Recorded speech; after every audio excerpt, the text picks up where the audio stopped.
Here's an example of a storyboard. I wrote, these are scanned obviously, but these are my originals. You have this template in your package, both in Word and PDF. I think it would be interesting for, again, an accommodation student has a difficult time, maybe to find motor skills. Typing and the ability to revise that way is a bonus. I know we don't always have access to technology in our classrooms. This could be something that they could be given a Word file to go home and work on it there in their extra time. But basically, I have all of the scanned here, but by looking at the first one, numbering of the page, the date, what the project name is, who the author is. This area here is where you draw in your graphic of just an idea. Usually what I would propose is this helps them, once they have the basic, once they have this done, and I went through the process just because I wanted to see what it would be like. I have here that, because I knew what this was, you think of everything like the frame description, what do you see, what do you hear, and I wanted, but because of copyright, I wanted to have that theme from Lost playing in the startup. Just one I'm fan into, it's kind of eerie, because it's not an eerie story, but I thought it was kind of funny. Anyway, and maybe the pants would blur and the type, kind of like how Lost comes up. So, as you can see by what I was able to reproduce, I was pretty close. And I even do like the black background, the lettering's white, the black is white. Like, try to get as much detail before you even touch a computer. And I think that maybe about 10 seconds long. Over here, you list the media in the description. I knew I needed to get the MP3 for the music, the picture of pants. I needed the Audacity, music maker, a microphone, and a computer. And down here, there's no narration, so I just put none. But you can see down here, Allison, and it's nice enough Allison's just walked in.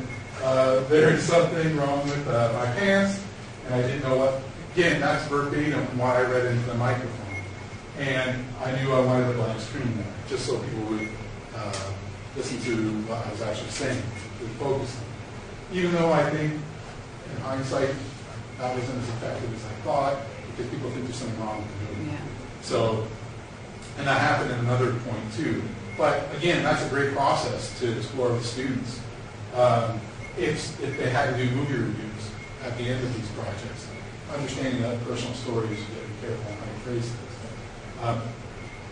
Again, here, change pages. I thought maybe I'd have the idea of the shave cream and razor, and it kind of, that one kind of went. I saw more images and I added more.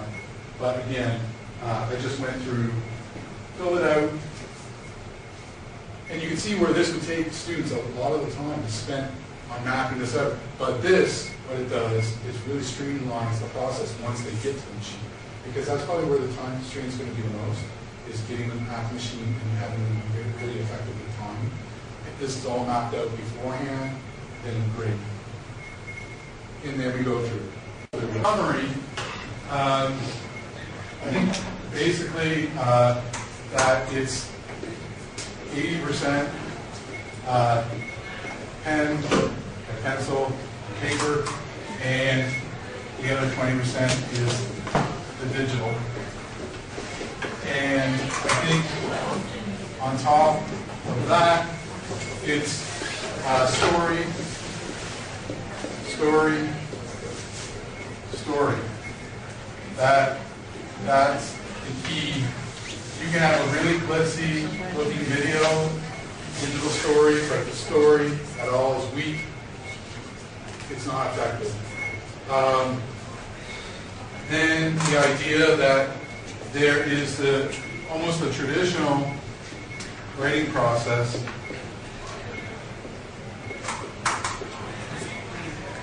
And these items are 2 to 3 minutes in max. That'll be hard, I think, for some students. And the idea that there is a minimum of tools involved. And also, we understand that when we're looking at the traditional process, when we get to the digital end, we're looking at, in our case, we're looking at audio, and I'm just going to put images.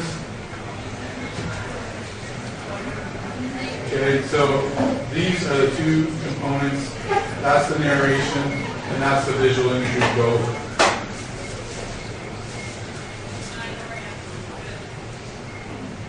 What do you need to do?